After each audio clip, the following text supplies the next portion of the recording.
Hello दोस्तों, कैसे हैं आप सब। एक बार फिर स्वागत है आपका अपने YouTube channel Sunny Thakur reaction videos में। और मैं आपका दोस्त सनी ठाकुर आज एक बार फिर हाजिर हूँ आपके सामने एक नए वीडियो पर रिएक्शन लेकर। तो दोस्तों, अभी हम जिस वीडियो पर रिएक्शन बनाने वाले हैं वो वीडियो मैंने the Lalan top YouTube channel से वीडियो लिया है।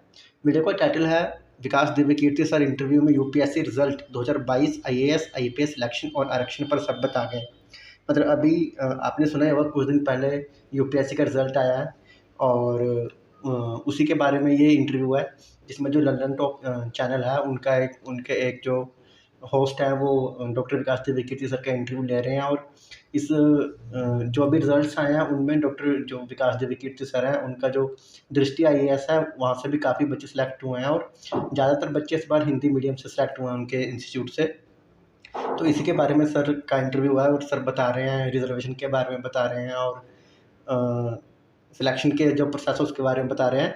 तो ये दोस्तों वीडियो शुरू करते हैं और वीडियो क्लास में बात करेंगे। और गाइस, वीडियो का लिंक आपको मिल जाएगा डिस्क्रिप्शन में, आप जाकर वॉचिंग वीडियो भी देख सकते हैं। साथ ही साथ लैपटॉप यूट्यूब चैनल को भी जरूर चेकआउट कीजिएगा। इसके साथ ही दोस्तों मेरे YouTube channel Sunny Thakur reaction videos को भी जरूर सब्सक्राइब कीजिएगा, बेल आइकन जरूर दबाइएगा, वीडियो को लाइक कीजिएगा, शेयर कीजिएगा अपने फ्रेंड और फैमिली के साथ और कमेंट करके मुझे बताइएगा आपको वीडियो कैसी लग रही है। चलिए दोस्तों, वीडियो शुरू करते हैं। स्टार्ट। यूँ तो देश में हर साल हर महीने कुछ न कुछ त्यौहार मनते हैं, दो राष्ट्रीय त्यौहार भी हैं, लेकिन एक दिन जो है साल में आता है जो बच्चों का त्यौहार होता है, छात्रों का त्यौहार होता है, छात्राओं का त्यौहार होता है, और वो होता है यूपीएससी जो सबसे बड़ा परीक्षा होती है, सबसे बड़ी परीक्षा होती है, रिजल्ट का दिन। और आज एक तरीके से जब हम मुखर्जी नगर आए हैं तो हमको वो त्यौहार समझ में आ रहा है कि यहाँ कुछ है ऐसा। और हमारे साथ विकास दिव्य कीर्ति सर हैं, क्योंकि यूपीएससी का रिजल्ट आया है और इस रिजल्ट में कुछ ऐसी चीज़ें हैं जिसको जानना समझना बड़ा ज़रूरी है। तो हम विकास सर के पास चले आए और फॉर्चुनेट इन्होंने टाइम दिया। सर, जो रिज़ल्ट आया यूपीएससी का, उस रिज़ल्ट को आप किस तरीके से देखते हैं? और दूसरी चीज़ की जिस पे आपका विशेष जोर रहता है, हिंदी माध्यम के बच्चे, उनके लिहाज से इस बार का रिजल्ट कैसा रहा? हम लोग करीब 23-24 साल से हिंदी माध्यम में काम कर रहे हैं और इंग्लिश में हमने अभी 2 साल पहले शुरू किया काम करोल बाग में। अच्छा। तो इंग्लिश के रिजल्ट तो हम अगले साल से दिखा पाएंगे, क्योंकि अब बच्चे एग्जाम देना शुरू करेंगे और हमें उम्मीद है कि हम वहाँ भी परचम लहराएंगे समय के साथ। हिंदी में एक ज़माने में रिजल्ट काफ़ी अच्छे आते थे, फिर 2013 के बाद से स्थितियाँ खराब होती गई। 2013 में कुछ आज से 2 सरकार ने पॉलिसीज चेंज की थी। 700-800 रिजल्ट्स में से कुल 19 रिजल्ट्स हिंदी माध्यम के थे। तो ये चिंता मुझे भी थी, पूरे देश को थी, हिंदी बेल्ट को थी, कैसे संभालें इसको। तो हमने 2 साल पहले एक बहुत पुरजोर कोशिश की। इस मामले में 2 कोशिशें की, मैं आपको बताऊंगा। पिछले साल रिजल्ट 24 तक पहुंचा था। इस साल हमने अपने आप से एक वायदा किया था कि इसको 50 तक लेकर जाएं। और मैंने पिछले 6 महीने में कई जगह ये बात कही कि हम 50 की कोशिश करें हिंदी के स्टूडेंट्स के लिए। और मुझे कहने में बहुत खुशी है कि इस साल हमारे यहाँ से हिंदी मीडियम से 54 बच्चे 54 जो पूरी तरह से हिंदी मीडियम के। नाइस, क्या बात है। 54 वो एक ही संस्थान से या पूरे हिंदी मीडियम से? मतलब आपके संस्थान से है या फिर? ये 54 वो हैं जो हमारे साथ मेंटरशिप में थे दृष्टि में। ऐसा हो सकता है कि इनमें से किसी बच्चे ने कोई कोर्स किसी और से पहले कर रखा हो, लेकिन मेंटरशिप जो हमारा मेन प्रोजेक्ट है रिजल्ट सुधारने का, उसमें ये दृष्टि के बच्चे थे जो 54 बच्चे हिंदी मीडियम के। इनमें से तो बाकी सब वो हैं जो 24x7 यानी कि रात दिन हमारे साथ रह के मेहनत करने वाले बच्चे हैं। और हमने पिछले 1 साल में इनके साथ सेलिब्रेट कर रहे हैं। जितनी मेहनत उन बच्चों ने की उतनी हमारी टीम ने ही मेहनत की साथ में। ये वो बच्चे हैं। मेरे ख्याल से हिंदी माध्यम में अगर होंगे तो शायद 2-4 लोग और होंगे जो हमारे यहाँ नहीं रहे होंगे।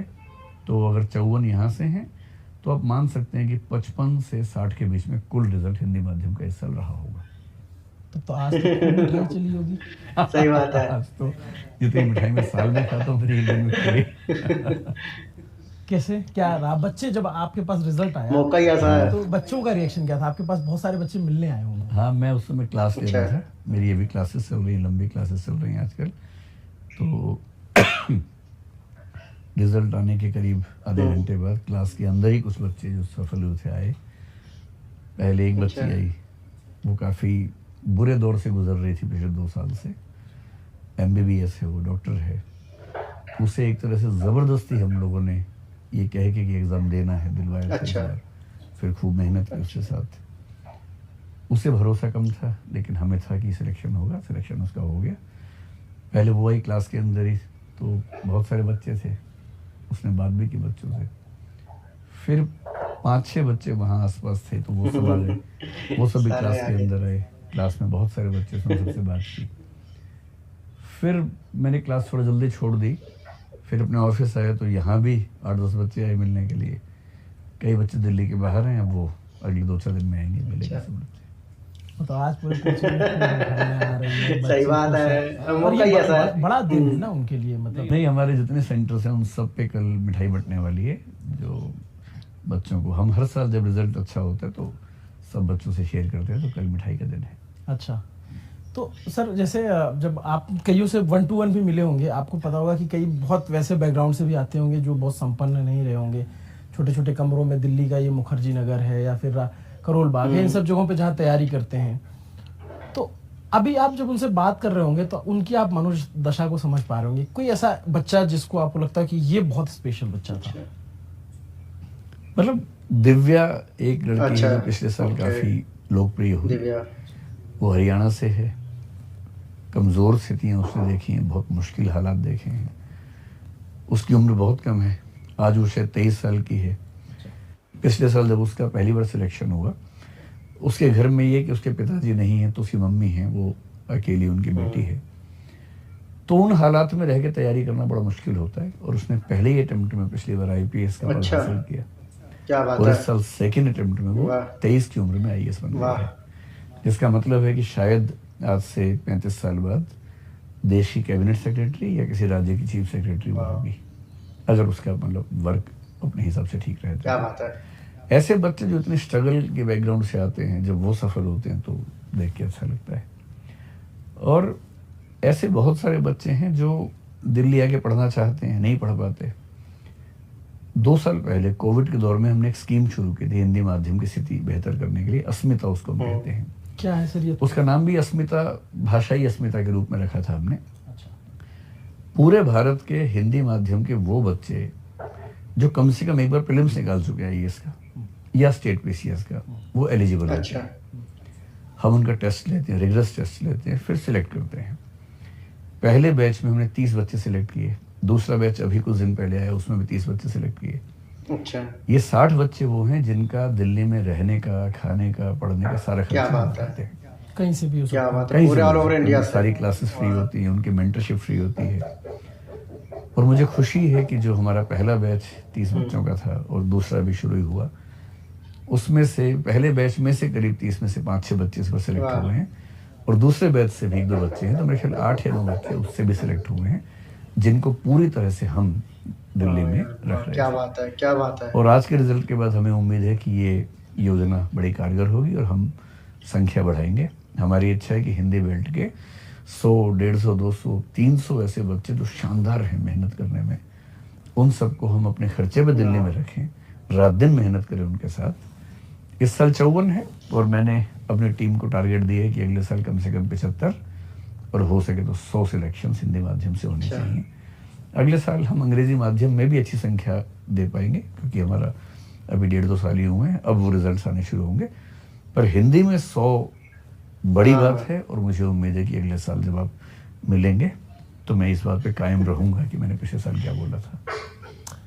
तो ये एक आपका मेंटरशिप प्रोग्राम अस्मिता, और आप मतलब हिंदी ये तो माध्यम बड़ी के लिए। सही बात है यार, मतलब पूरे ऑल ओवर इंडिया से ऐसे 30 बच्चों को सिलेक्ट करना जो मतलब आर्थिक रूप से इतने संपन्न नहीं है, बट जो सर का क्राइटेरिया है उसमें एलिजिबल है वो। तो सर कह रहे हैं हम उनको अपने खर्चे पर दिल्ली बुलाते हैं, उनका रहना खाना सब वो सर की जो ये फाउंडेशन है वो देखती है, और उनको प्रिपेयर करते हैं IAS बनने के लिए, मतलब इंटरव्यू के लिए। ये मतलब खुद अपने खर्चे पर रखना है दिल्ली में, और सब कुछ मेंटरशिप देना। तो बहुत सही बात है, मतलब और इंस्टीट्यूट्स भी हैं शायद, उनमें भी कुछ ऐसी स्कीम्स हो, वो भी ऐसा करते हों। बट अभी जैसे सर ने बताया कि आगे भी इनका उन 30 बच्चों में से भी 4-5 बच्चे सेलेक्ट हुए, और उसके बाद में 8-9 बच्चे और सेलेक्ट हुए हैं हिंदी मीडियम में। तो ये अब आगे भी सर कह रहे हैं और हम अच्छी प्रोग्रेस करेंगे, 100 का टारगेट लेके चल रहे हैं। तो ये चीज़ बहुत सही है। और चलिए अब कंटिन्यू करते हैं आगे। ये आप काफ़ी मेहनत कर रहे हैं और आपको रिजल्ट भी दिख रहा है। आपने दिव्या का जिक्र किया ना सर, तो मुझको याद आ रहा है कि आज जब हम लिस्ट देख रहे हैं ना, तो टॉप 4 में जो है वो लड़कियां हैं। हाँ हाँ, और उसके top 4 बाद की भी लड़कियां लिस्ट हैं। में देखेंगे तो आपको लड़कियां बहुत टॉपर निकल रही हैं।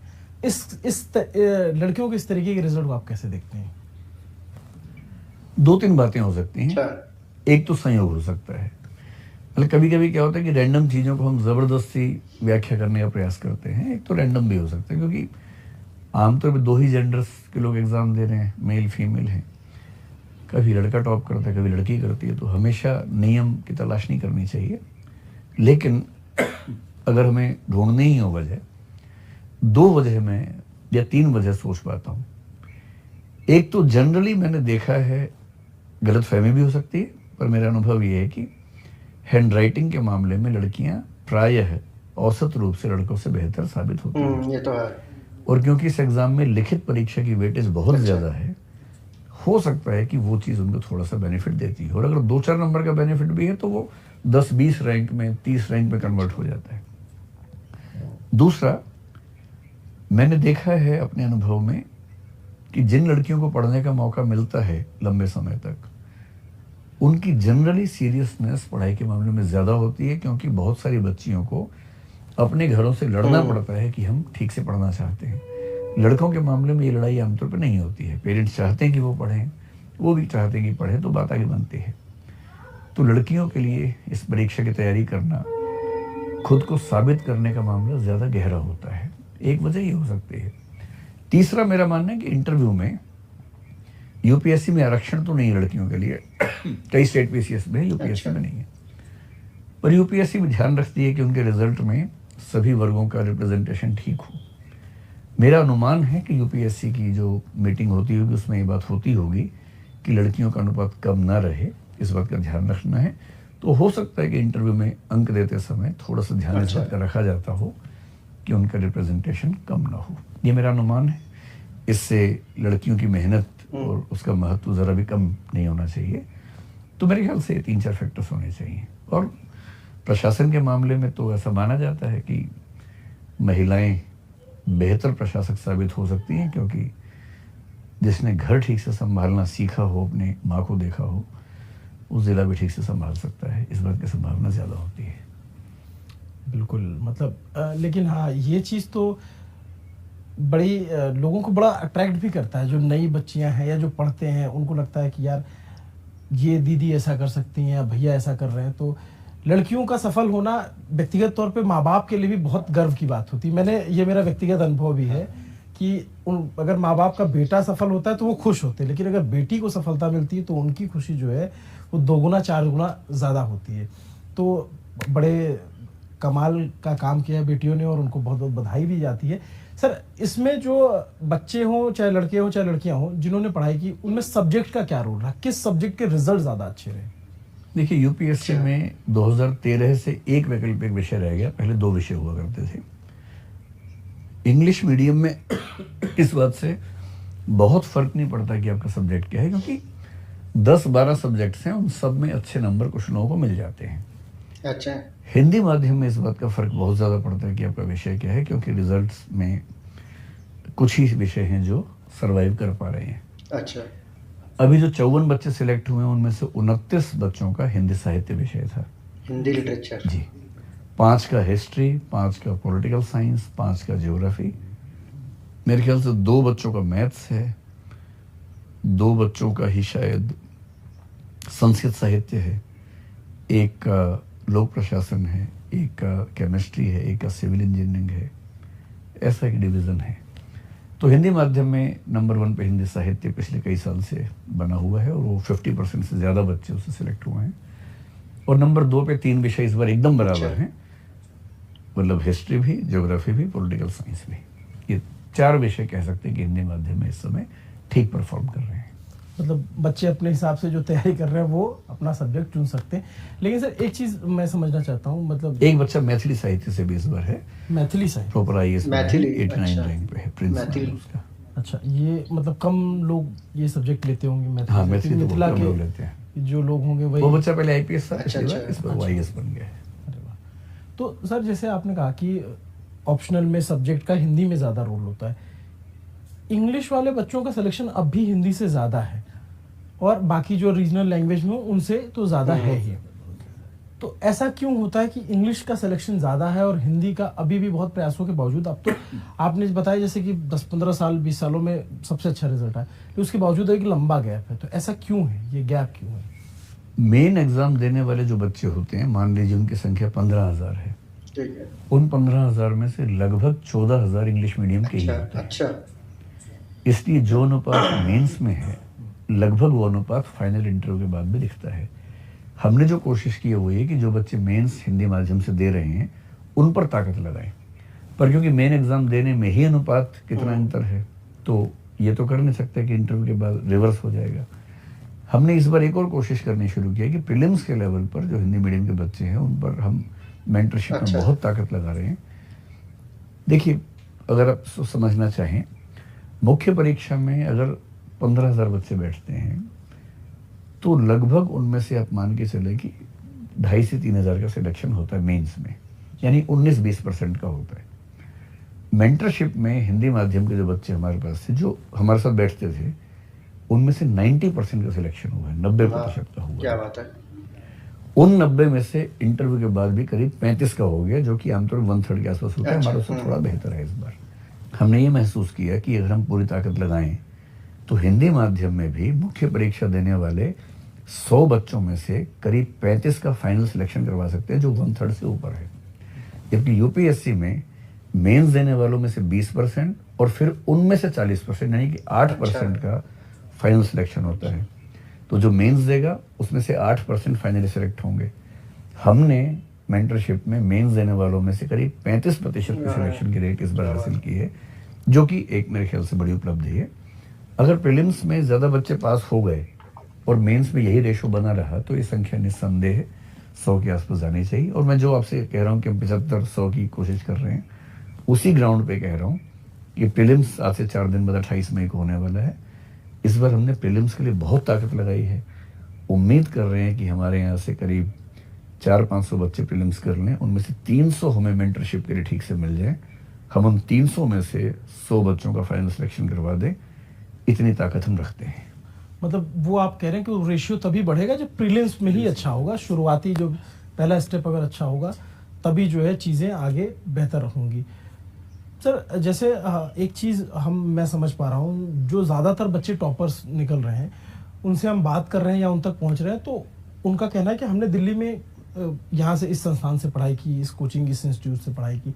जो बाकी देश के बच्चे हैं जो तैयारी करते हैं यूपीएससी की, तो क्या दिल्ली उनको आना ही पड़ेगा पढ़ाई के लिए, या फिर उनके लिए उनके जगहों पे भी वैकल्पिक व्यवस्थाएं हो सकती हैं, या वहाँ पे भी इस तरीके की फैसिलिटीज मिल सकती है? देखिए, एक तरीका तो कोविड के बाद से कि ऑनलाइन पढ़ाई कर लें हम लोग जी। ऑनलाइन पढ़ाई से मेरा ख्याल है कि ये राहत तो मिल जाती है कि हमें क्लासेस उपलब्ध हो जाती हैं, लेकिन सिविल सेवा की तैयारी केवल क्लासेस से हो पाई बहुत आसान नहीं है। ये बहुत रेयर कोई व्यक्ति ऐसा होगा जो केवल क्लासेस की बदौलत खुद बहुत मेहनत करके रास्ता बना सकते हैं, बहुत आसान नहीं है। हमने तो ये कोशिश की है कि जो बच्चे दिल्ली नहीं आ सकते तो हमारे जो बाकी केंद्र हैं, जयपुर है, इलाहाबाद है, हमने मेंटरशिप का सिस्टम वहाँ भी शुरू कर दिया है। हम अभी लखनऊ, इंदौर ये सब सेंटर्स पे जा रहे हैं, वहाँ भी शुरू करेंगे।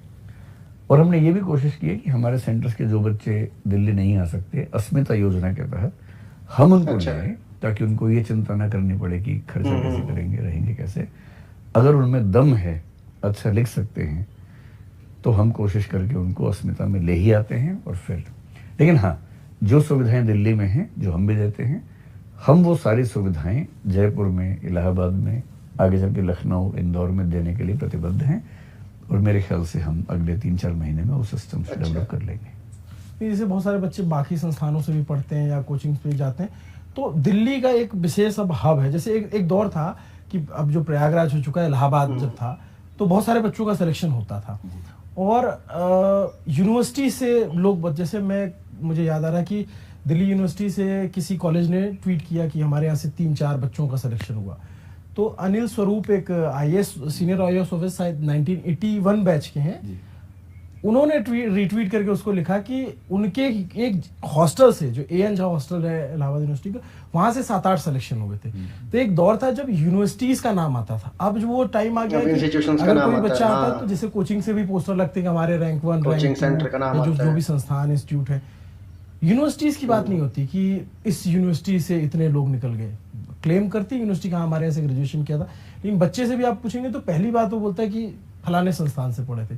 तो यूनिवर्सिटीज का प्रभाव क्या कम हुआ है? क्या कम हुआ है? उसकी एक दो खास वजह भी हैं। विशेष रूप से 2013 से जो नया पैटर्न यूपीएससी का है, या थोड़ा सा 11 से ही, 2011 तक क्या था कि जो प्रीलिम्स था उसमें ऑप्शनल सब्जेक्ट होता था और मेंस में 2 ऑप्शनल सब्जेक्ट्स होते थे।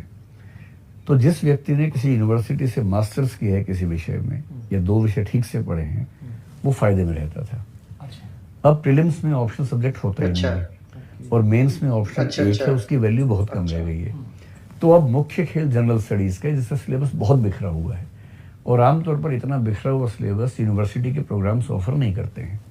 किसी ने बीकॉम किया तो वो केवल कॉमर्स ही पढ़ता रहता है, बीए किया तो केवल आर्ट्स ही पढ़ता है, जबकि यूपीएससी के लिए बहुत सारे विषय, जिनमें से कई यूनिवर्सिटीज़ में पढ़ाए भी नहीं जाते हैं ठीक तरीके से, तो अब वो केवल यूनिवर्सिटी से मैनेज करना उतना आसान नहीं है। मेरे ख्याल से एक कारण ये होगा।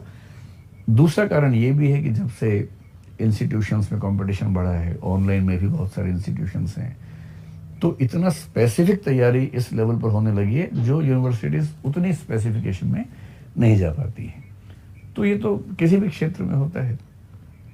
भले ये वैसे ही है कि जैसे न्यूज़ चैनल्स तो पहले भी थे, पर ललन टॉप ने जिस मतलब स्थानीय और ठेठ भाषा में कुछ शुरू किया, तो एक नीश है ललन टॉप का।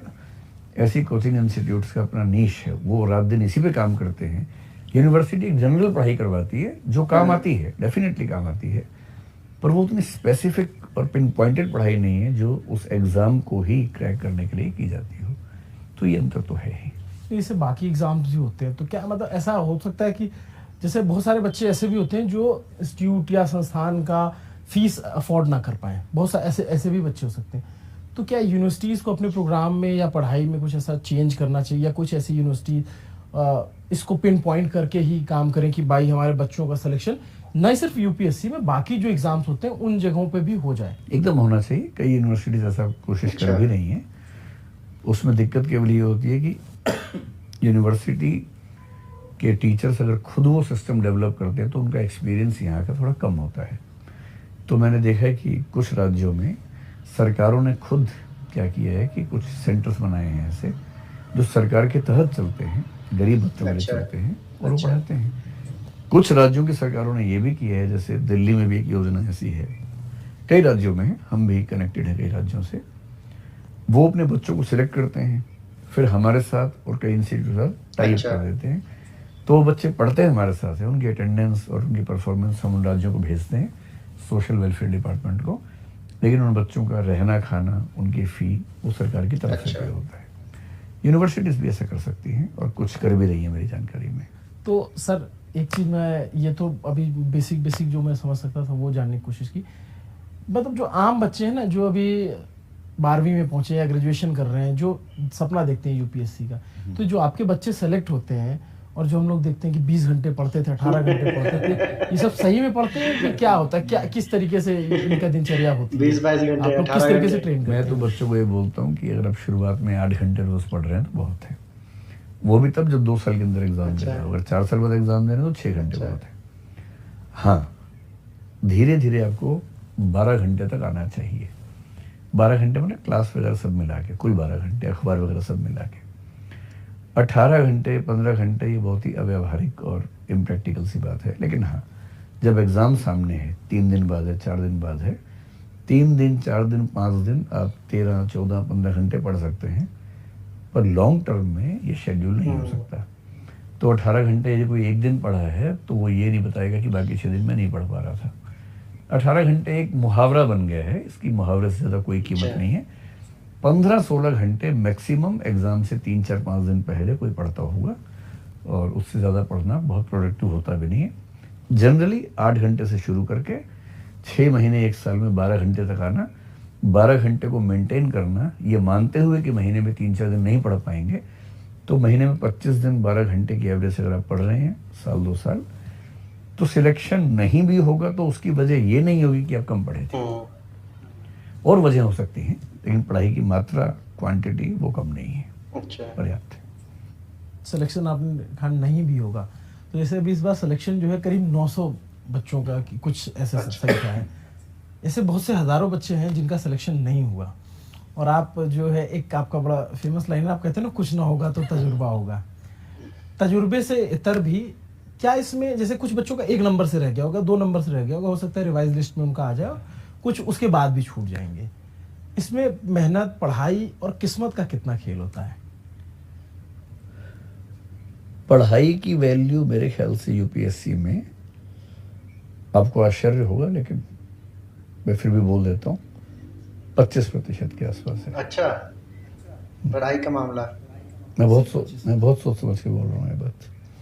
फिल्म्स के बाद की बात मैं कर रहा हूँ, फिल्म्स में थोड़ा सा वैल्यू रहती है, फिल्म्स के बाद 25% पढ़ाई का और बाकी 75% लक की भूमिका 25% मानना। अच्छा, 50% भूमिका है अभ्यास की, आंसर राइटिंग प्रैक्टिस की, स्ट्रेटेजी की, कितना पढ़ना है, कितना नहीं पढ़ना है, कम सोर्सेज से पढ़कर कैसे मैनेज कर लेना है किसी भी क्वेश्चन को, आंसर को प्रेजेंट करते समय ऐसा क्या करना है कि परीक्षक को कम से कम मेहनत करनी पड़े, राइटिंग स्पीड कितनी है, हैंड राइटिंग आपकी कैसी है, डायग्राम्स आप कितने अच्छे बना लेते हैं, क्वेश्चन को ब्रेक करने के स्किल, क्वेश्चन के पार्ट्स को ब्रेक करके उन सबको ठीक से जस्टिफाई करने की स्किल्स कितनी हैं।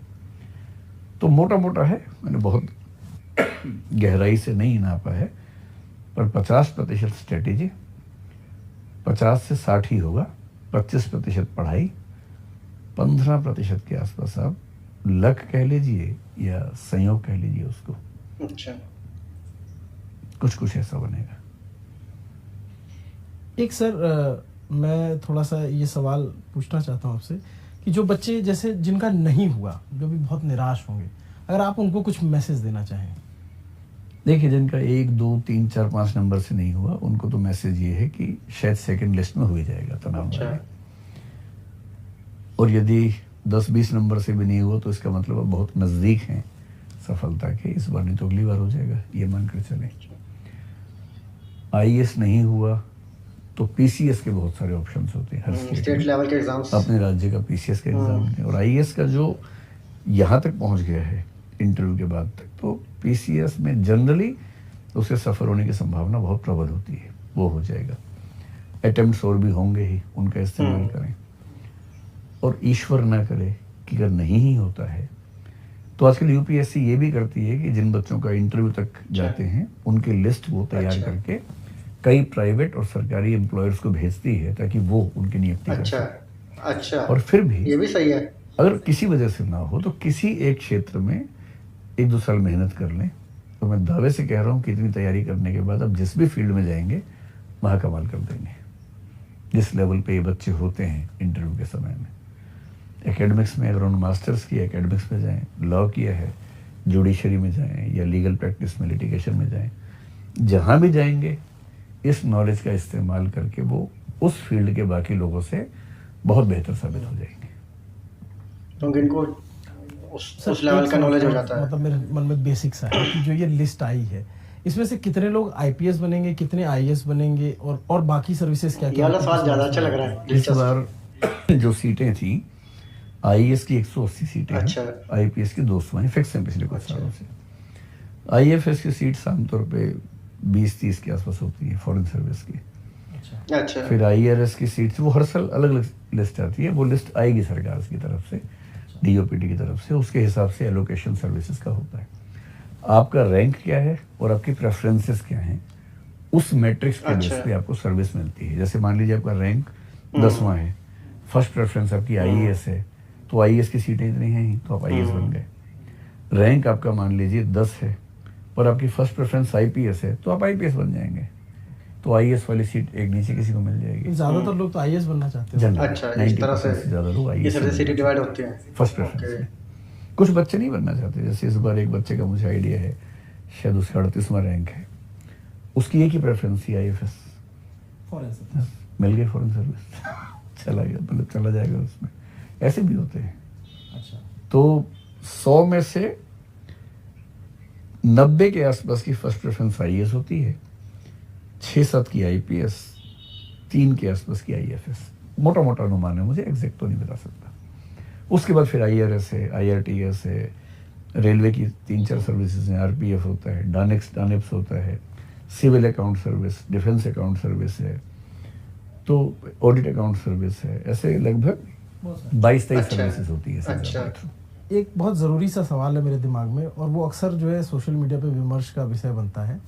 जब सफलता होती है ना, तो उसके बहुत सारे हाथ आते हैं। हाँ, आज जैसे मैं देख रहा था, जो टॉपर है इशिता, उनके कम से कम नहीं तो 50 ट्विटर अकाउंट बन गए।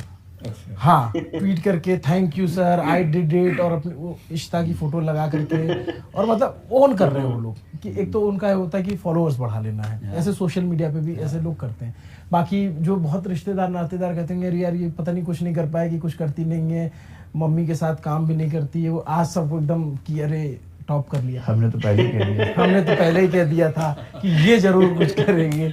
हमने तो मतलब जैसे वो नहीं है कि मीम भी बनते हैं कि जैसे कोई बच्चा थोड़ा हेल्दी हो गया तो बोले कि देखो खा खा के मोटा हो गया है और कुछ कर नहीं रहा है, और जब वो हो जाए बताओ देखो बेचारे को इतना टाइम ही नहीं मिला, वो खाता था और दिन भर कुर्सी पे बैठ के पढ़ता रहता था और उसका रिजल्ट आ गया। तो वो बातें होती हैं, लेकिन एक जो विमर्श शुरू होता है वो होता है आरक्षण को लेकर के। जब भी रिजल्ट आता है ना, तो कुछ ना कुछ नाम ऐसे होते हैं जिनको ला करके ये कहा जाता है, खास करके जब वो टीना डाबी का हुआ था तो उस समय बहुत ये चला कि इनके, और फिर निकालते हैं कि इनके फैमिली ये है, इनके मदर ये हैं, इनकी दीदी ये हैं और इनको आरक्षण मिला ये वो। थोड़ा सा इस कॉन्सेप्ट को थोड़ा सा क्लियर कर दीजिए कि जो टॉप करते हैं या फिर जिनका सिलेक्शन होता है उसमें आरक्षण की कितनी भूमिका होती है और आरक्षण होना कितना जरूरी है, या फिर जो ये कहते हैं कि नहीं होना चाहिए उनके आर्ग्यू में कितना लंबा प्रश्न हो जाएगा। ये प्रश्न भी इंपॉर्टेंट है, एक बेसिक बात समझा, रिजर्वेशन वाला। अगर किसी व्यक्ति का रैंक 1 भी है, अच्छा, अगर उसने एससी से भरा फॉर्म और उसने इस अटेम्प्ट या किसी भी अटेम्प्ट में एससी होने का लाभ नहीं उठाया है किसी भी स्टेज पर, तो वो जनरल माना जाता है। अच्छा, जहाँ तक टीना डाबी का प्रश्न है या किसी और टॉपर का प्रश्न है, उस केस में अक्सर क्या होता है कि प्रीलिम्स में जैसे मान लीजिए कि 1 नंबर जनरल कट ऑफ से कम था, वहाँ उनको एससी होने का फायदा मिला तो प्रीलिम्स हो गया। मेंस उन्होंने खुद निकाला, इंटरव्यू किया और पूरे भारत में पहला रैंक भी हासिल किया। तो पहला रैंक हासिल करने में आरक्षण काम नहीं कर रहा है, वो पहला रैंक ही है। मुख्य परीक्षा और इंटरव्यू में पूरे देश में एक भी व्यक्ति टीना से बेहतर नहीं था। अच्छा। प्रीलिम्स में उनका पास होने में आधा नंबर शायद ऐसा था, 1 नंबर था, जो भी था वो उनको ग्रेस मिला। अब क्योंकि प्रीलिम्स में ग्रेस मिल गया तो पहले रैंक के बाद भी उनकी कैटेगरी वही मानी जाएगी जिस कैटेगरी से उनको वो बेनिफिट मिला। अच्छा। अगर मान लीजिए कि उनको प्रीलिम्स में वो बेनिफिट ना मिलता क्योंकि अटेम्प्ट पहला था उनका, ना प्रीलिम्स में फायदा लिया, ना मेंस में, ना इंटरव्यू में, तो जनरल में ट्रीट होती वो इर्रेस्पेक्टिव ऑफ द फैक्ट कि उनकी कैटेगरी से रिजर्वेशन प्रीलिम्स में फायदा लिया था रिजर्वेशन का। तो यूपीएससी का सिंपल नियम है, आप एससी हो, एसटी हो, ओबीसी हो, अगर आपने किसी भी अटेम्प्ट में किसी भी स्टेज पर आरक्षण का लाभ नहीं लिया है तो आप जनरल। अच्छा। क्योंकि वर्टिकल रिजर्वेशन है। वर्टिकल का मतलब आप अपनी कैटेगरी से जंप करके जनरल हो जाएंगे। हॉरिजॉन्टल में ऐसा नहीं होता है। हॉरिजॉन्टल में आमतौर पे कौन सा होता है, जो ये पीडब्ल्यूबीडी वाला है, जो फिजिकल चैलेंज लोग हैं उनका होता है, महिलाओं का होता है। ये महिलाओं का यूपीएससी में नहीं, पीसीएस में होता है। तो ये हॉरिजॉन्टल है। इसका मतलब है कि ये उछल के कैटेगरी क्रॉस नहीं करेंगे अपनी। लेकिन एससी, एसटी, ओबीसी में और ईडब्ल्यूएस में आप जंप करके जनरल में कन्वर्ट हो सकते हैं, बशर्ते आपने किसी भी अटेम्प्ट में उस आरक्षण का लाभ किसी भी स्टेज पर ना लिया हो।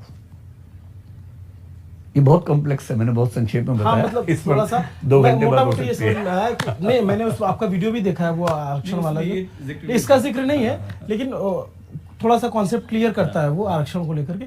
लेकिन मतलब जितना मैं समझ पा रहा हूँ, जितना दर्शक समझ पाएगा, कि अगर उसने प्री में उसको उसका लाभ मिला है आरक्षण का तो वो उसी कैटेगरी में आएगा। लेकिन इसका ये मतलब नहीं कि उसने टॉप कर लिया उसकी वजह से। टीना डाबी पूरे भारत में सबसे ज्यादा अंक लेके टॉप करके आई थी।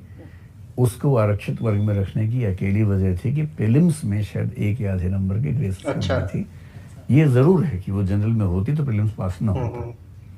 लेकिन प्रीलिम्स होने के बाद मेंस और इंटरव्यू में उसका स्कोर पूरे देश में सबसे ज्यादा था।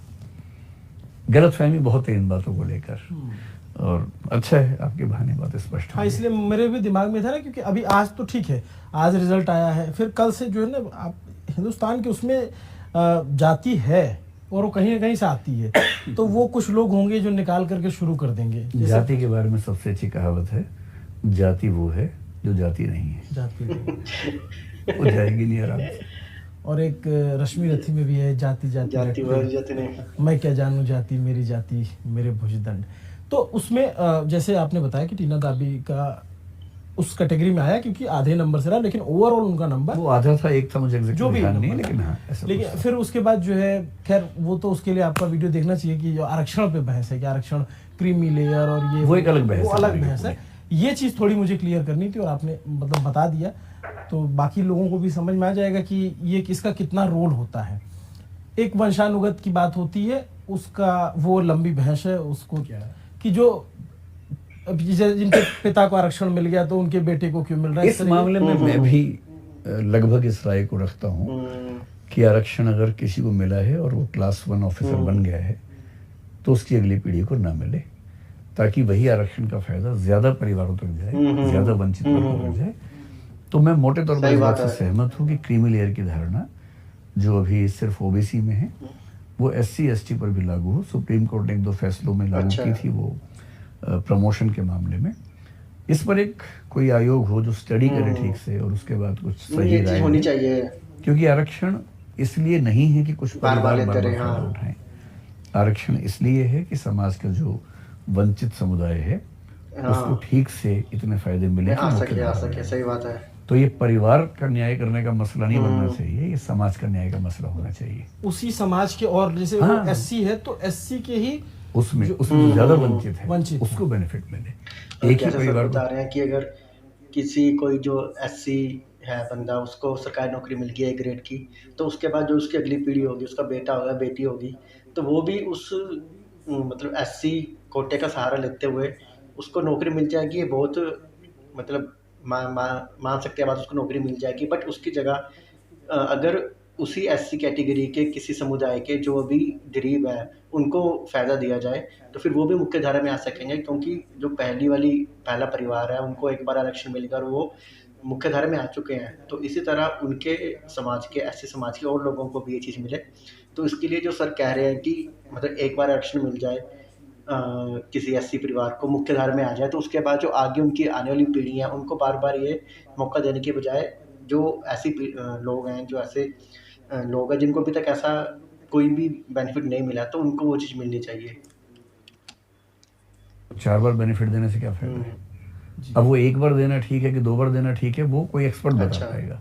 मेरा जनरल ओपिनियन है कि क्लास 1 में 1 बार काफी होना चाहिए, शायद 2 बार राय बने एक आयोग की, पर जो भी हो सीमा हो, ताकि उसी समुदाय में जिसको नहीं मिल रहा अब तक, जो बहुत पीछे रहे, उनको मौका मिले। ये तो IAS बन गया, इसकी एक पीढ़ी और मिल गया, ये तो अपने समुदाय से बहुत आगे निकल गया, तो उस समुदाय के बाकी लोग, उनका भी ध्यान रखना है।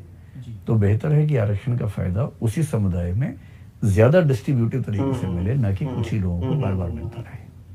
तो इसका मतलब कुल ये भी है कि जिनको जो जनरल कैटेगरी में है, जिनको लगता है कि इनके पिता को मिला था, इनको भी मिला है, और उनको लगता है कि मेरा हक मार लिया, ऐसा उनका नहीं होता है। ऐसी सोच तो है, किसी को हो सकता है, लेकिन जनरल कैटेगरी में भी अब मेरे ख्याल से 80-90% लोग ऐसे हैं जो EWS में कन्वर्ट हो चुके हैं। अच्छा। तो अब बहुत कम लोग ऐसे हैं जिनको किसी आरक्षण का लाभ नहीं मिलता, उनकी संख्या बहुत कम रह गई है। सिर्फ वो जिनके पेरेंट्स सरकारी नौकरी में हैं या किसी ऑर्गेनाइज्ड सेक्टर में हैं, अच्छी सैलरी है या प्रॉपर्टी उनके पास है जो रजिस्टर्ड प्रॉपर्टी है, मुझे नहीं लगता कि पूरे देश में 5% से ज़्यादा ऐसे लोग होंगे जो EWS में नहीं आएंगे। पर EWS में आएंगे या SC ST OBC किसी एक में आएंगे, तो अब दोनों में नहीं आ सकते फिलहाल, जो सुप्रीम कोर्ट का निर्णय है उसके हिसाब से। हालांकि रिव्यू पिटीशन इस पर चल रही है अभी। तो अब ये है कि जिस समुदाय को ये खराब लगता था उसमें से अधिकांश लोग आर्थिक आरक्षण ले चुके हैं, तो अब उतना खराब शायद नहीं लगता होगा, क्योंकि लगभग उनको भी कुछ बेनिफिट मिल गया है। नहीं, ठीक बात है। और मतलब मैं वो चीज़ क्लियर कर रहा था जो आपने समझाया मुझे, कि अगर किसी को पीढ़ीगत मिल जाता है आरक्षण तो वो दूसरे समुदाय का हक नहीं मार रहा, बल्कि अपने ही समुदाय का जो वंचित वर्ग है उसके हक में का जा रहा है उसके। ये दो डिबेट्स हैं, सॉरी, ये दो डिबेट्स हैं। एक डिबेट तो ये कि आरक्षण देना ही अपने आप में हमारा हक मारना है, वो तो एक दूसरी लेवल की डिबेट हो गई जिस पर हम लंबी बहस कर सकते हैं। मेरी व्यक्तिगत राय है कि आरक्षण समाज के बराबर करने का एक बहुत पवित्र उपाय है, शर्त है कि उसका इस्तेमाल ठीक तरीके से किया जाए। और हमारे देश में कई मामलों में आरक्षण का प्रयोग ठीक तरीके से नहीं होता है, ये बात भी रेखांकित करना जरूरी है।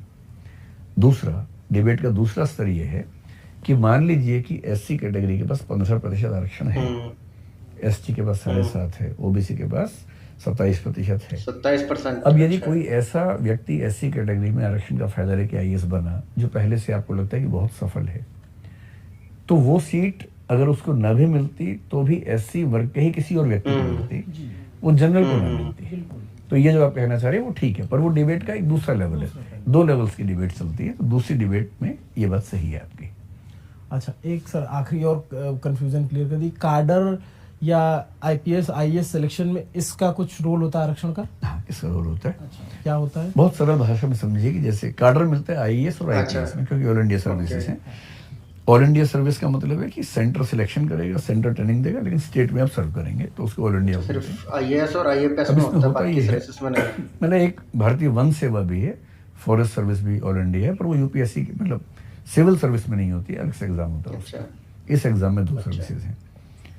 जैसे मान लीजिए कि उत्तर प्रदेश की बात करते हैं, इस साल एज्यूम करते हैं कि वहाँ 10 सीटें हैं आईएएस की, ठीक है।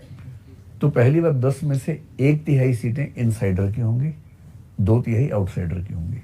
अच्छा, तो हम 10 अच्छा, में से ठीक है। एज्यूम कर लेंगे 3 सीटें हैं जो उत्तर प्रदेश के लोगों को होम कार्डर मिलेगा, 7 पे बाहर के ठीक लोग है। आएंगे। अब देखना है कि जो इनसाइडर सीटें हैं उसमें देखना पड़ेगा, 3 सीटें हैं तो हो सकता है कि इनसाइडर की 1 सीट जनरल की हो, 1 एससी की हो, 1 एसटी की हो। ये रोस्टर बना होता है, बहुत लंबा रोस्टर होता है। उस रोस्टर के साथ हर साल तय होता है कि इस साल कितनी कितनी सीट आ रही हैं। तो मान लीजिए कि जनरल कैटेगरी में इनसाइडर की 1 वैकेंसी है ठीक है। और आउटसाइडर में एससी कैटेगरी की 2 ठीक है। वैकेंसी हैं।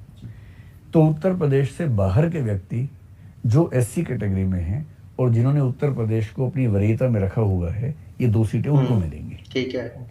और उत्तर प्रदेश का व्यक्ति जो जनरल कैटेगरी का है, जिसने उत्तर प्रदेश को पहली वरीयता पर रखा है होम कार्डर को, वो जनरल की सीट उसको मिलेगी, बशर्ते उससे ऊपर यूपी का कोई दूसरा व्यक्ति ना आ जाए, अच्छा, रैंक ना आ जाए। तो ये कार्डर जो है ना, ये इसमें किस्मत की भूमिका ज्यादा होती है और इसमें तर्कों की भूमिका कम है। मतलब ऐसा हो सकता है कि आपने बहुत अच्छा रैंक हासिल किया, ठीक है। पहले रैंक पे भी ऐसा हो सकता है। जैसे मान लीजिए पहला रैंक जिसका है इस बार, वो बिहार से शायद हैं, मान लीजिए कि वो बिहार से हैं, जनरल कैटेगरी से ठीक हैं, है। उन्होंने बिहार को फर्स्ट प्रेफरेंस रखा भी हुआ अपने कार्डर सिलेक्शन में, लेकिन अगर बिहार में इनसाइडर में जनरल की सीट आई ही नहीं तो उनको नहीं मिलेगा। ओ, मतलब इसमें भी पक्का अच्छा। नहीं है फर्स्ट रैंक पे भी ओ पक्का बाबा। नहीं है। कि आपको होम कार्डर मिल जाएगा। हाँ, और हो सकता है कि 50वें रैंक पे मिल जाए, क्योंकि आप 50वें रैंक पे है और ओबीसी और की आपके सीट। राज्य में इनसाइडर की 1 सीट आपकी कैटेगरी में है इस साल, हाँ। और 50 से ऊपर आपके राज्य का कोई व्यक्ति नहीं आया पहले 49 अरे में। बाबा। आप अपने स्टेट के हाईएस्ट रैंक पे हैं, इनसाइडर के लिए आपने अप्लाई किया होम स्टेट के लिए, और आपके स्टेट में इनसाइडर कोटे में 1 सीट आपकी कैटेगरी की है उस साल, तो 50वें रैंक पे आपको होम सीट मिल जाए, हो सकता है पहले परिणाम में नहीं भी हो। क्या बात है। ईडब्ल्यूएस के लिए भी होती है। ईडब्ल्यूएस में अभी कार्डर का रिजर्वेशन नहीं मिलता है, अच्छा। तो ईडब्ल्यूएस से कार्डर का फायदा नहीं मिलता है। कार्डर रिजर्वेशन एससी का है, एसटी का है, ओबीसी का है, ईडब्ल्यूएस का नहीं है। मतलब जितना हमको complicated है। कॉम्प्लिकेटेड तो है ये बहुत। बहुत हाँ, अच्छे ये से तो है। समझा दिया। नहीं, इतने कम समय ये में तो भी है, जो आप सर का समझाने का स्टाइल है, किसी भी कॉम्प्लेक्स टॉपिक को, कितना भी कॉम्प्लेक्स टॉपिक हो, सर का जो समझाने का तरीका है, इतने सरल भाषा में और इतने सरल तरीके से समझाते हैं कि, और जो कॉम्प्लेक्स टॉपिक है वो भी इतना इजी लगने लगता है, जैसे सर ने अभी ये कार्ड वाली बात समझाई है। आपने बहुत अच्छे से समझा दिया। और जो जो बेसिक सवाल थे मेरे, उसका आपने बता दिया, बच्चों की मनोदशा से लेकर के जितना मैं पूछ सकता था, जितना मेरे दिमाग में भी आ रहा था कि ये सवाल आज की डेट में क्लियर कर लेने चाहिए, उतने आपने बता दिया। आपको बहुत बहुत शुभकामनाएं कि आपके बहुत सारे बच्चे सफल हुए हैं और अगली बार जो आपने टारगेट रखा है उससे ज्यादा सफल हो। 75 करेंगे, 100 की कोशिश है। 75 करेंगे, 100 की कोशिश है। और सर कोशिश ये भी होनी चाहिए, मेरा ऐसा मानना है कि जो बच्चे थोड़ा आर्थिक रूप से कमजोर हैं उनके लिए आप लोग यूनिवर्सिटीज की दिशा में मैं उस पर सीरियसली सोच रहा हूँ। और अच्छा, अगर यूनिवर्सिटी हाँ, बनाने पे अगर किस्मत ने साथ दिया जी, तो हम लोग बहुत जल्दी एक यूनिवर्सिटी शुरू करना चाह रहे हैं। अच्छा, अभी कोशिश कर रहे हैं, थोड़ा सा बड़ा प्रोजेक्ट है, कोशिश ये चीज सर ने अपने पहले इंटरव्यूज में भी कई बार कही है। मन में सपना है कि अगर ऐसा हुआ तो, सपना तो बहुत बड़ा है, बताऊंगा नहीं, लेकिन हाँ कुछ दिमाग में है कि कुछ इस तरीके की यूनिवर्सिटी से हाँ। और केवल इस चीज के लिए नहीं, उसमें मैं भी अमेरिका गया था, सौरभ साथ में थे उस ट्रिप में, हम लोग एक सोशल मीडिया कॉन्फ्रेंस में गए हुए थे। कई यूनिवर्सिटीज देखी हमने वहाँ, इसीलिए देखी कि मेरे मन में वो सपना था। मेरा मन है यूनिवर्सिटी, एक तो ये कि मैं वहाँ बच्चों को सिविल सेवाओं की तैयारी के लिए पहले से इतना अच्छा माहौल दूँ कि उनको बहुत अलग से मेहनत ना करनी पड़े, लेकिन मेन ये है कि पढ़ने लिखने की संस्कृति, कि बच्चा ग्रेजुएशन करे तो फिर ग्रेजुएट बन के निकले, मजाक ना बन जाए। क्या बात है। मतलब उससे बात करते हुए लगना चाहिए कि उसने 3 साल किताबों को और जिंदगी को ठीक से। क्या बात है सर, क्या बात है। तो पढ़ाई लिखाई की संस्कृति, द कल्चर ऑफ एजुकेशन, ये डेवलप हो सके। ये सपना बहुत बड़ा है, मैं उसकी तुलना में बहुत छोटा हूँ, लेकिन कोशिश पूरी करूंगा। आपका सपना जरूर और पूरा एक होगा तरह सर। से मेरा जीवन का आखिरी बड़ा सपना होगा कि एक यूनिवर्सिटी ऐसी बना सकूं कि जाते समय सुकून रहे कि कुछ ठीक बना के जा रहा हूँ। पिछली बार आपने ये बात बोल दी थी जाते समय, तो फिर हमको जो है बड़ा सुनने को पड़ा था, तो आप ऐसा मत कहा करिए। आपका सपना पूरा हो और उसके साथ बच्चों का, इस देश का सपना पूरा हो। एक लाइटर नोट पे एक सवाल, आखिरी सवाल के साथ खत्म करेंगे कि आपके बहुत सारे बच्चे इस साल सेलेक्ट हुए, पिछले साल भी हुए, और उम्मीद है, शुभकामनाएं हैं कि अगले साल भी सिलेक्ट होंगे। आने वाले 10, 15, 20 साल बाद आप अपने उन बच्चों को, जो प्रशासनिक अधिकारी होंगे, जो इस देश को एडमिनिस्ट्रेशन देंगे, उनके जरिए आप कैसे भारत की कल्पना करते हैं? मैंने अक्सर देखा है कि आईएएस के रैंक और आईएएस बनने के बाद काम करने की बेहतरी के रैंक में बहुत लिंक नहीं होता है। कई ऐसे आईएएस आईपीएस जिनका रैंक पीछे था पर वो शानदार ऑफिसर्स थे। और बड़ी इंटरेस्टिंग बात है कि जो बच्चे गांव से आते हैं, ह्यूमैनिटीज से हैं या किसी मॉडेस्ट बैकग्राउंड से हैं, जिन्होंने गरीबी को देखा है अच्छे तरीके से, जनरली उनके अंदर अच्छा प्रशासक बनने की संभावना ज़्यादा होती है, क्योंकि उन्होंने समस्याओं को देखा होता है, झेला होता है। इसलिए जब मैं कहता हूँ वो लड़की प्रशासक बनेगी तो संभावना मुझे ज़्यादा दिखती है, क्योंकि उसने ज़िंदगी को ज़्यादा मुश्किलों के साथ देखा होता है, आमतौर पर अपने घर और परिवार के बाहर के माहौल में। तो मुझे उम्मीद है कि जो बच्चे हमारे यहाँ से निकलते हैं एक अच्छी जीवन दृष्टि लेकर जाएं। हम दृष्टि में पढ़ते पढ़ाते हुए कोशिश करते हैं कि केवल फार्मूले याद ना करें, केवल सफल ना हो, बल्कि एक जीवन दृष्टि भी ठीक मिले उनको। हमारे सब टीचर्स प्रयास करते हैं, मैं भी करता हूँ। और अगर 100 में से 10 लोग भी ऐसे निकल जाएं जो अपने राज्य को, अपने ज़िले को एक बहुत बेहतर स्थान बना दें, तो उसमें थोड़ा बहुत योगदान तो हम अपना मान के खुश हो सकते हैं। बिल्कुल सर, इतना तो, इससे ज़्यादा ही मान सकते हैं। तो आपको ये पूरी बातचीत कैसी लगी? हमने बहुत सारे मुद्दों पे बात कर ली, इधर से घूमते घूमते हमने आज से शुरू करके 20 साल के बाद तक ले जाकर ख़त्म किया। देवकीर्ति सर ने बहुत अच्छे तरीके से सब कुछ बताया। मतलब हम जैसे लोगों को, जिनको बहुत नहीं पता इसके बारे में, उनका भी बहुत सारा कॉन्सेप्ट क्लियर हो गया। उम्मीद करते हैं कि आप लोगों के भी बहुत सारे कॉन्सेप्ट क्लियर होंगे। जो सफल हुए हैं उनको शुभकामनाएं, जो असफल हुए हैं वो सर की बात को ध्यान रखें कि कुछ ना होगा तो तजुर्बा होगा, और जहां भी आप करेंगे तो अच्छा करेंगे। आपको ये पूरी बातचीत कैसी लगी कमेंट करके जरूर बताइए। मेरा नाम है अभिनव पांडे, मेरे साथ कैमरे के पीछे पंकज सैनी। शुक्रिया, देखते रहिए दी लल्लन टॉप। तो दोस्तों ये थी आज की वीडियो, बहुत ही शानदार वीडियो थी लल्लन टॉप की, जिसमें उन्होंने अभी जो आईएएस यूपीएससी का रिजल्ट आया है, तो उसमें जो सर का, डॉक्टर विकास देवकीर्ति सर की जो फाउंडेशन है दृष्टि, तो वहाँ से भी हिंदी मीडियम के खास करके 54 बच्चे इस बार सेलेक्ट हुए हैं। और उसमें से भी कुछ बच्चे ऐसे थे जिनको सर ने, जो सर का एक प्रोग्राम है अस्मिता, वो मतलब पूरे देश से वो 30 बच्चे जो सेलेक्ट करते हैं, और एक क्राइटेरिया के तहत, और फिर उनको दिल्ली बुलाते हैं, वहाँ उनका रहना खाना सब सर की फाउंडेशन देखती है। वो सर, बाकी सर की फाउंडेशन उन बच्चों को इतना अच्छा मेंटरशिप देती है कि इस बार सर के उस बैच से भी 9-10 बच्चे सिलेक्ट हुए हैं, और ख़ास करके हिंदी मीडियम से। वो सारे हिंदी मीडियम के होते तो सब हिंदी मीडियम से सिलेक्ट हुए हैं। और अभी सर का जो एक सपना है, जो यूनिवर्सिटी सर शुरू करना चाहते हैं, ये सर के मैंने पहले भी के इंटरव्यूज़ देखे, उनमें वीडियो भी बनाई है मैंने, जिसमें सर कहते हैं कि मेरा एक यूनिवर्सिटी बनाने का सपना है, और वो एक ऐसी यूनिवर्सिटी हो जो सिर्फ एकेडमिक्स पर ध्यान ना दे, एकेडमिक्स पर भी दे, पर एकेडमिक्स से ज़्यादा एक इंसान को एक इंसान बनने पर ज़ोर दे, कि वो 3-4 साल उस यूनिवर्सिटी में लगाने के बाद जब बाहर निकले तो समाज को एक अच्छी दिशा दे पाए। उससे बात करने में ऐसा लगे कि हाँ, इसने पढ़ाई के साथ-साथ लाइफ़ को भी पढ़ा है, और ऐसा सर का सपना है यूनिवर्सिटी बनाने का। तो हम तो सर को ये शुभकामनाएँ देना चाहेंगे कि सर आपका सपना जल्द पूरा हो, जो आप प्रयास कर रहे हैं, ये प्रयास आपका जल्दी पूरा हो। तो दोस्तों, ये थी आज की वीडियो। आपको वीडियो कैसी लगी मुझे कमेंट में ज़रूर बताइएगा। वीडियो को लाइक कीजिएगा, शेयर कीजिए अपने फ्रेंड और फैमिली के साथ। जल्दी मिलता हूँ आपसे नई वीडियो में, तब तक अपना ध्यान रखिएगा। Good bye.